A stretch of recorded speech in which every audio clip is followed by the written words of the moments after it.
တရုတ်အမေရိကန်နှစ်နိုင်ငံကြားကကုန်သွယ်ကုန်စစ်ပွဲဟာတနေ့တစ်နေ့အခြေအနေပိုဆိုးလာနေပြီးအခုဆိုရင်စစ်စကားနဲ့ပြောရရင်နျူကလ িয়ার အဆင့်ရောက်နေပြီလို့တောင်ဆိုနိုင်ပါသည်ဧပြီလ15ရက်နေ့ကပဲအိမ်ဖြူတော်ဟာတရုတ်သွင်းကုန်ပစ္စည်းတွေအပေါ်အခွန်245ရာခိုင်နှုန်းပေးဆောင်ရမယ်လို့ကြေညာခဲ့ပါတယ်အကြောင်းပြချက်ကတော့တရုတ်နိုင်ငံရဲ့အမေရိကန်အပေါ်အဖြတ်သဘောနဲ့ဆက်ဆံမှုတွေကြောင့်လို့ဆိုပါတယ်ဒီအခွန်နှုန်းထားဆိုရင်ကုန်သွယ်ရေးမှာညီမျှတဲ့ရှင်ပြိုင်မှုဖြစ်လာစေဖို့ရည်ရွယ်တယ်လို့လည်းပြောပါတယ်တစ်ချိန်တည်းမှာပဲတရုတ်နိုင်ငံအတွင်းအမည်မသိမီဒီယာတစ်ခုကတရုတ်နိုင်ငံအနေနဲ့အခွန်အခနဲ့ပတ်သက်ပြီးဆွေးနွေးလိုစိတ်ရှိတဲ့အကြောင်း Bloomberg ကိုပြောခဲ့ပါတယ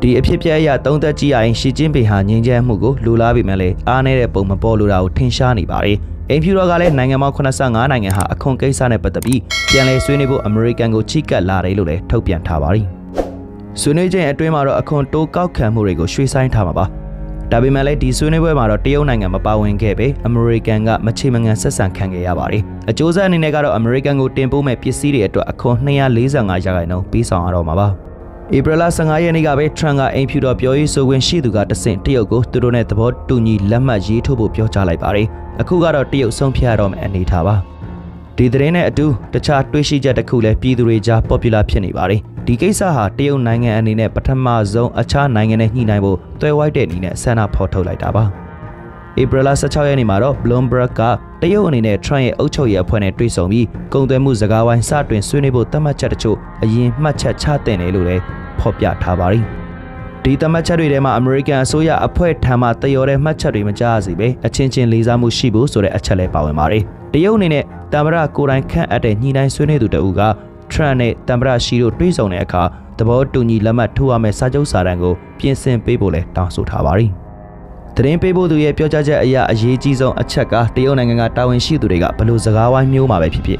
်လေးလေးစားစားဆက်ဆံခံရဖို့ပဲဖြစ်ပါတယ်။ထရန့်ကိုယ်တိုင်ကတော့တမ္ပရာရှီအကြောင်းကြမ်းတမ်းစွာပြောလို့မရှိပါဘူး။ဒါပေမဲ့သူရဲ့အစိုးရအဖွဲ့ကတရုတ်တာဝန်ရှိသူတွေအပေါ်တင်းမာတဲ့သဘောမျိုးမကြာခဏပြခဲ့ဘူးတာကြောင့်သူတို့ကအမေရိကန်ရဲ့သဘောထားကိုမသိမကွဲဖြစ်နေရတာပါ။အမေရိကန်ရုံးအဖွဲ့ဝင်တွေကတရုတ်နဲ့ပတ်သက်ပြီးခက်ခဲတဲ့မှတ်ချက်တွေပြုတဲ့အခါထရန့်ကမတားထားတာကြောင့်တရုတ်တာဝန်ရှိသူတွေကထရန့်ကသူ့အဖွဲ့သားတွေဘက်ကအထင်ရောက်နေပုံရပါတယ်။တရုတ်အနေနဲ့အမေရိကန်အစိုးရထံမှသူတို့နဲ့တသားတည်းဖြစ်ကြောင်းသဘောတူညီချက်မျှော်လင့်ထားရုံသာမကပေကျင်းအစိုးရအဖွဲ့နဲ့သူတို့ဘက်ကပြဿနာတချို့ကိုပါတင်ပြဖို့ပြင်ဆင်ထားကြပါတယ်။သူတို့ဆိုရင်နေကြတဲ့ပြဿနာတွေကတစ်ခုကတော့အမေရိကန်ရဲ့မူဝါဒတွေဟာတရုတ်နိုင်ငံရဲ့ခေတ်မီတိုးတက်မှုကိုကန့်သက်ဖိနှိပ်ဖို့ဦးတည်နေတယ်လို့ယုံကြည်နေခြင်းပါတရုတ်ဘက်ကနောက်ထပ်တင်ပြခြင်းတဲ့ပြဿနာကတော့မျိုးသားလုံခြုံရေးပိုပြီးတိတိကျကျပြောရရင်ထိုင်ဝမ်အရေးအတွက်ဖြစ်ပါတယ်တရုတ်အနေနဲ့ထိုင်ဝမ်ဘက်ကိုစတင်ရန်စဖို့စိတ်ကူးမရှိပေမဲ့ထိုင်ဝမ်ဘက်ကစတင်လာရင်တော့တုံ့ပြန်မယ်လို့ဆိုပါတယ်အဲ့ဒီအပြင်တရုတ်အစိုးရအဖွဲ့ကထရန့်ကိုယ်တိုင်ဆွေးနွေးပွဲကိုဦးဆောင်လိုတာကိုနားလေကြောင်းနဲ့ထရန့်ရဲ့ပါဝင်ဆက်ဖက်မှုကိုလက်ခံပြီးမြဲအကောင်းဆုံးနီလန်ကခေါင်းဆောင်2ယောက်ရဲ့အစိုးရအဖွဲ့တွေကစကားဝိုင်းမှာပြောမယ့်အကြောင်းအရာတွေကိုပြင်ဆင်ပေးနိုင်တာကအကောင်းဆုံးပဲလို့ဖော်ပြထားပါတယ်။ဒီနီလန်ကအရှိနဲ့ထရန့်ကြားမှာသဘောတူညီမှုတစ်ခုရစေဖို့အသုံးဝင်ဆုံးနီလန်ဖြစ်ပါတယ်။တရုတ်ဘက်ကတောင်းဆိုမှုကိုအနှစ်ချုပ်ပြောမယ်ဆိုရင်တော့တရုတ်ကွန်မြူနစ်ပါတီရဲ့စီမင်းစည်းကမ်းကိုအမေရိကန်အနေနဲ့ဗာမေကွန်းမှာမထုတ်ဖို့နဲ့ပါတီရဲ့အာဏာစက်ကိုမထိမလေးစားမလုပ်ဖို့ဖြစ်ပါတယ်။ထိုင်ဝမ်အရေးနဲ့ပတ်သက်လာရင်လည်းအမေရိကန်အနေနဲ့ထိုင်ဝမ်ရဲ့လွတ်လပ်ရေးကိုလုံးဝအတိမတ်မပြုဒါမှမဟုတ်ထိုင်ဝမ်ကိစ္စနဲ့ပတ်သက်လာရင်ဘာမှတိုက်ရိုက်ဝင်ရောက်စော့ဖက်တာဆုံးဖြတ်ချက်ချတာတရုတ်ကမလိုလားပါဘူးဒီအချက်တွေကိုသဘောတူဆွေးနွေးနိုင်မှသာတရုတ်အနေနဲ့စီးပွားရေးဆွေးနွေးနိုင်ပါလိမ့်မယ်ဒီအတိုင်းဆိုရင်တရုတ်အမေရိကန်ကုန်သွယ်ကိုစစ်ပွဲဟာအန်ဒီအများဆုံးအခြေအနေကိုရောက်ရှိနေပါပြီ245ရာခိုင်နှုန်းဆိုတဲ့ကိန်းဂဏန်းဟာအမေရိကန်ကိုပုံမှုအင်အားကြီးသွားစေပြီးတရုတ်အနေနဲ့ကတော့တွေးဆုံဆွေးနွေးရမယ့်အခြေအနေဖြစ်သွားပါလိမ့်နားလဲသူတွေကတော့တရုတ်ကွန်မြူနစ်ပါတီတွေကိုလေးစားမယ်ဆိုတာလိုမျိုးတရုတ်ရဲ့တောင်းဆိုမှုတချို့ဟာအမေရိကန်အစိုးရအတွက်လက်တွေ့မဆန်တာကြောင့်ဆွေးနွေးပြဖို့အခွင့်အရေးနည်းပါသေးတယ်လို့လည်းမှတ်ချက်ပြုထားကြပါတယ်။ဧပြီလ16ရက်နေ့မှာအမေရိကန်ရဲ့အခွန်တိုးမြင့်မှုကိုတုံ့ပြန်တဲ့အနေနဲ့တရုတ်နိုင်ငံသားရေးဝန်ကြီးဌာနကပြောရေးဆိုခွင့်ရှိသူလီကျင်းကအမေရိကန်အနေနဲ့သူ့ရဲ့ချင်းချောက်မှုကိုရပ်တန့်ပြီးတရုတ်နဲ့ပြောဆိုဆက်ဆံတဲ့အခါလေးလေးစားစားနဲ့နှစ်ဖက်အကျိုးအတွက်ဥတီတင်တယ်လို့လည်းပြောပါတယ်။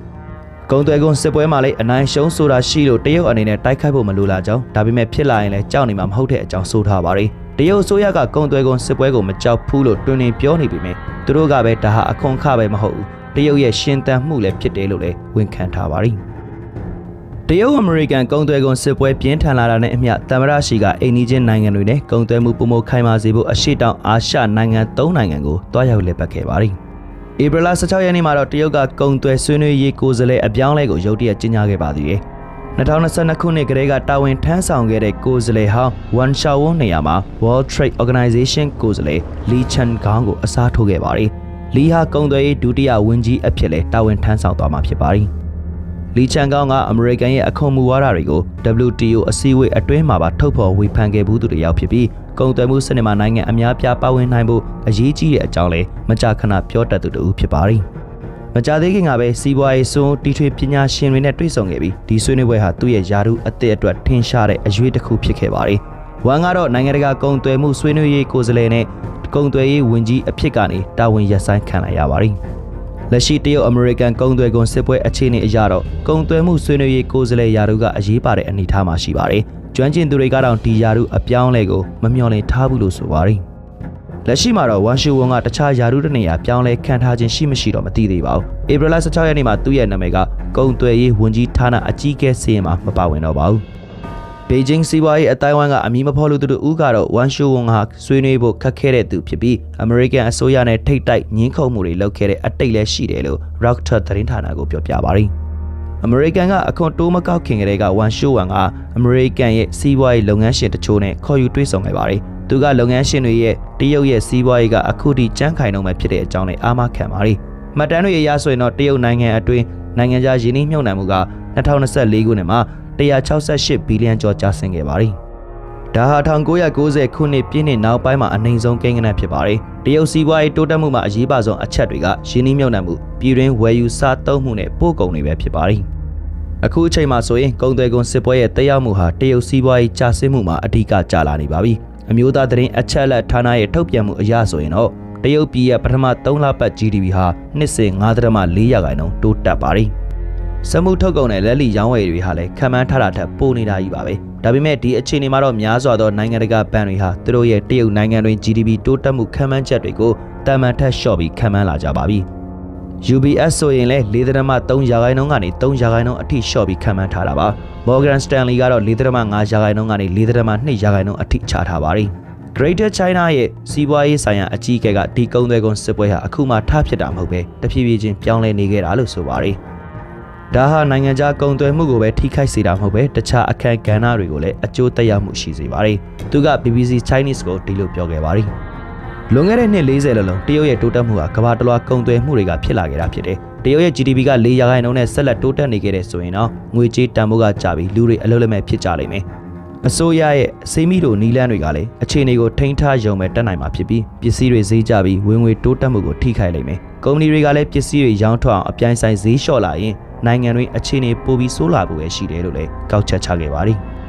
စီးပွားရေးပညာရှင်တဦးဖြစ်တဲ့ဆူလင်းဟာပထမ3လပတ်မှာစီးပွားရေးတိုးတက်တာဟာအခွန်စစ်ပွဲမစားသေးတာဖြစ်တယ်လို့ပြောပါတယ်။တရုတ်နိုင်ငံအတွင်း data တွေအရဆိုရင်တော့အခွန်စစ်ပွဲဟာပထမ3လပတ်ရဲ့စီးရင်ကိုတောင်ထိခိုက်နေပြီလို့ဖော်ပြထားပါတယ်။ဆူလင်းဟာဒီကိစ္စနဲ့ပတ်သက်ပြီးအခုလိုပဲရှင်းပြပါတယ်။ GDP ဟာနှစ်စဉ် 5.4% တိုးတက်နေပြီမဲ့3လပတ်တိုင်းမှာတော့ 1.2% သာတိုးတက်တာဖြစ်ပါတယ်။ပုံမှန်ဆိုရင်ပထမ3လပတ်ကအခွန်စစ်ပွဲရဲ့တန်ကိုအများကြီးခန်းစားခဲ့စရာအကြောင်းမရှိပါဘူး။ဒါပေမဲ့ပိုထူးဆန်းတာကပထမ3လပတ်မှာတော့ GDP ကွာဟမှုဟာတရုတ်ရဲ့စီးပွားရေးတိုးတက်မှုကျဆင်းလာပြီဆိုတာမိမောင်းထိုးပြနေပါတယ်။ပထမ3လပတ်အပြီးမှတင်ကိုတရုတ်ရဲ့ပို့ကုန်သွင်းကုန်ပိုင်းဆိုင်ရာစီးပွားရေးအခြေအနေကဆုတ်ယုတ်နေပါပြီ။ပို့ဆောင်ဆက်သွယ်ရေးဝန်ကြီးဌာနရဲ့ထုတ်ပြန်ချက်အရဆိုရင်ကုန်သွယ်ကုန်စစ်ပွဲရဲ့ပထမပတ်ဖြစ်တဲ့ဧပြီလ9ရက်နေ့ကနေ23ရက်နေ့အတွင်းမှာဆိုရင်တရုတ်စိတ်ကမ်းတွေရဲ့ကုန်ပစ္စည်းပို့ဆောင်နိုင်စွမ်းက 9.68% ကျဆင်းခဲ့ပြီးကွန်တိန်နာအသုံးပြုမှုက 6% ကျဆင်းခဲ့ပါသည်။ The University of South Carolina ကပါမောက္ခတဦးဖြစ်တဲ့ရှယ်ကျန့်ကလည်းမြင်မာလာတဲ့အခွန်အခတွေကတရုတ်စီးပွားရေးကိုအများကြီးကျဆင်းစေခဲ့ပြီးဖြစ်တဲ့အကြောင်းလည်းဖော်ထုတ်ခဲ့ပါတယ်။ဧပြီလအစမှာကုန်သွယ်မှုကျဆင်းသွားတာသိသာနေပါပြီ။အိမ်ဖြူတော်က Trump ကလည်းအခုဆိုရင်စီးပွားရေးလုံခြုံမှုဥပဒေကိုစတင်နေပြီဖြစ်ပြီးတရုတ်ပစ္စည်းတွေကိုအခွန်245%တောင်ကောက်ခံနေပြီဖြစ်ပါတယ်။နောက်တစ်ဆင့်အနေနဲ့ကတော့တရုတ်ရဲ့ပို့ကုန်စီးပွားရေးတစ်ခုလုံးအကြီးကျယ်ကျဆင်းပါလိမ့်မယ်။တချို့ online ခံမှန်းချက်တွေကတော့ဧပြီလအတွင်းမှာပဲကျဆင်းမှုနှုန်းမြင့်မယ်လို့လည်းပြောထားပါတယ်။သမ္မတရှိကတော့အလုံးလက်မဲ့နှုန်းနေတာနဲ့ကောင်းတဲ့အချက်တွေပဲရွေးပြနေသူတွေကတော့အခြေအနေမှန်ကိုမြင်တဲ့အခါပိုပြီးဆိုပါလိမ့်မယ်။ဒီအခြေအနေအတိုင်းဆိုရင်ကုန်သွယ်မှုကအလွန်ကျဆင်းမှာဖြစ်လို့အမှန်တရားကိုဖုံးမကွယ်နိုင်တော့ပါဘူး။ New York Times Magazine ရဲ့ဧပြီလ12ရက်နေ့ထုတ်ပြန်ချက်အရတရုတ်ကနေအမေရိကန်ကိုတင်ပို့တဲ့ဆေးတို့ပြွန်နဲ့ဆေးတို့အပ်တွေဟာဆိုရင်အခွန်245%လုံးအပြည့်ပေးဆောင်အောင်ပါ 2024 ခုနှစ်အတွင်းမှာ American နိုင်ငံတွင်တင်ပို့တဲ့ smartphone 80 ရာခိုင်နှုန်းကတရုတ်ထုတ်ဖြစ်ပြီး52 ဘီလီယံဒေါ်လာခန့်တန်ကြေးရှိပါတယ်။ဒီပစ္စည်းတွေကိုတော့အခွန်145 ရာခိုင်နှုန်းအထိကောက်ခံမှုစိတ်ကူးရှိခဲ့ပေမဲ့ဧပြီလ17 ရက်နေ့ထုတ် American အကောက်ခွန်ရဲ့ထုတ်ပြန်ချက်အရ smartphone နဲ့ laptop တွေကိုအခွန်125 ရာခိုင်နှုန်းအပြန်အလှန်ကောက်ခံခြင်းဖြေလျှော့ပေးခဲ့ပါတယ်။ဒါပေမဲ့အဆိုပါကုန်ပစ္စည်းတွေအတွက်ကုန်သွယ်ကုန်20 ရာခိုင်နှုန်းတော့ပေးဆောင်ရမှာပါ။တရုတ်ထုတ်ဆေးထိုးပြုံတွေက245 ရာခိုင်နှုန်းအထိအခွန်အမြင့်ဆုံးပေးရတဲ့ကုန်ပစ္စည်းတွေဖြစ်လာပါတယ်။ဒီပစ္စည်းတွေကို Trump ကသူ့ရဲ့ပထမသက်တမ်းအတကယ်ကအခွန်ကောက်ခဲ့တာပါ။လွန်ခဲ့တဲ့နှစ်စက်တင်ဘာလသမ္မတဘိုင်ဒန်လက်ထက်တုန်းကလည်း American နိုင်ငံအတွင်းကုန်ပစ္စည်းထုတ်လုပ်မှုကိုကာကွယ်ဖို့တရုတ်ပစ္စည်းတွေအပေါ်အခွန်100 ရာခိုင်နှုန်းတိုးကောက်ခဲ့ပါတယ်။အဲ့ဒီအပြင် American ကတရုတ်နိုင်ငံထုတ်ပစ္စည်းတွေဖြစ်ကြတဲ့အဝတ်အထည်ဆိုလာပြားနဲ့လျှက်စစ်ကားတွေအပေါ်လည်းအခွန်9.5 ရာခိုင်နှုန်းကနေ100 ရာခိုင်နှုန်းအထိတိုးကောက်ခဲ့ပါသေးတယ်။ American ကတရုတ်ကဒီပစ္စည်းတွေကိုဈေးကွက်တန်ဖိုးရဲ့အောက်အများကြီးလျှော့ရောင်းနေတဲ့အတွက်ဒီလိုလုပ်ကြတာပါဒီအခြေအနေအတိုင်းဆိုရင် American နိုင်ငံရဲ့ပစ္စည်းတင်သွင်းသူတွေဟာအခွန်245 ရာခိုင်နှုန်းပေးဆောင်မဲ့ပုံဖြစ်နေပြီးဒီအခွန်တန်ဖိုးဟာပစ္စည်းတန်ဖိုးရင်းရဲ့2 ဆခွဲလောက်ရှိပါတယ်။ American နိုင်ငံမှာရှိတဲ့အယုတ်တွေရဲ့4 ပုံ 3 ပုံလောက်ကတရုတ်ကတင်သွင်းထားတာတွေပါကလေးကားတွေမွေးပွားအယုတ်တွေဘိုးမအယုတ်တွေပုံမှန်ဆိုရင်အခွန်ကင်းလွတ်ခွင့်ရပေမဲ့အခုဆိုဒီပစ္စည်းတွေအတွက်အခွန်145 ရာခိုင်နှုန်းပေးဆောင်ရပါတော့မယ်ဒီလိုမျိုးပေးဆောင်ရတဲ့အခါရောင်းဈေးတွေလည်းတက်လာမှာပါတချို့ပစ္စည်းတွေဆိုရင်တရုတ်ထုတ်မဟုတ်ရင်တော့မှထုတ်ပြန်ချက်နဲ့တွားညှိတဲ့အခါအခွန်အခတွေပုံမူတောင်ပေးရပါတယ်ဥပမာသုံးမွေးဆွဲတာတွေဆိုရင်ပုံမှန်ဆိုအရင်ကအခွန်16 ရာခိုင်နှုန်းသာဆောင်ရတာပါ Trump ရဲ့ပထမသက်တမ်းကတိုးကောက်လိုက်တဲ့အတိုင်းဆိုရင်အခွန်24 ရာခိုင်နှုန်းအထိဆောင်ရမှာပါဖေဖော်ဝါရီလကထုတ်ပြန်တဲ့နှုန်းထားနဲ့ဒီအပတ်ကတင်ပြတဲ့နှုန်းထားအရဆိုရင်တရုတ်နိုင်ငံထုတ်သုံးမွေးဆွဲတာတွေတင်သွင်းကုန်ကထပ်ပြီးတိုးလာပြန်ပါပြီစတီးနဲ့အလူမီနီယံပစ္စည်းတွေဆိုရင်လည်း2018ခုနှစ်က Trump အစိုးရကြီးညာတဲ့အတိုင်းတကမ္ဘာလုံးဘဲကတင်သွင်း25 ရာခိုင်နှုန်းအခွန်ပေးဆောင်ရပါတယ်။နောက်ဆုံးကြီးညာချက်ကတော့ပုံမှုအသေးစိတ်ကြပြီးစတီးအလူမီနီယံကနေထုတ်လုပ်ပြီးတဲ့ PCB သားထုတ်ကုန်တွေအတွက်ပါအခွန်ကောက်ခံထားပါတယ်။ American နိုင်ငံကိုတထုပစ္စည်းတင်သွင်းမှုအများဆုံးကကနေဒါတရုတ်နိုင်ငံတို့ဖြစ်ပြီးအရေးအတွက်အများပြားတင်သွင်းကြပါတယ်။ American ရဲ့ပူးပေါင်းအခွန်နှုန်းထုတ်ပြန်ချက်အရကတော့ Steel Aluminum ပစ္စည်းတွေကိုဖြေလျှော့ပေးထားတဲ့အတွက်တရုတ်ထုတ်တထုပစ္စည်းတွေဟာတခြားထုတ်ကုန်တွေနဲ့ရှင်အခွန်နှုန်းထားနည်းနေတယ်လို့ဆိုနိုင်ပါသေးတယ်။တစ်ဖက်မှာတော့ကားနဲ့အပိုးပစ္စည်းတွေကလည်းမြင်မာလာတဲ့အခွန်နှုန်းထားရဲ့တန်းကိုကောင်းကောင်းကြီးခံစားနေရပါပြီ။မေလာကစလို့ကားအစိပ်ပိုင်းတွေဥပမာကားတကားတွေဟာကားပစ္စည်းအနေနဲ့ရောအလူမီနီယံအနေနဲ့ပါအခွန်ပေးရတော့မှာဖြစ်ပါတယ်။ဒါပေမဲ့ပူပေါင်းအခွန်နှုန်းဖြေလျှော့မှုတွေကြောင့်တရုတ်ကတော့ဒီလိုပေးရမယ်အထက်မပါဝင်ခဲ့တဲ့အကြောင်းတင်ဆက်လိုက်ရပါတယ်ခင်ဗျာ။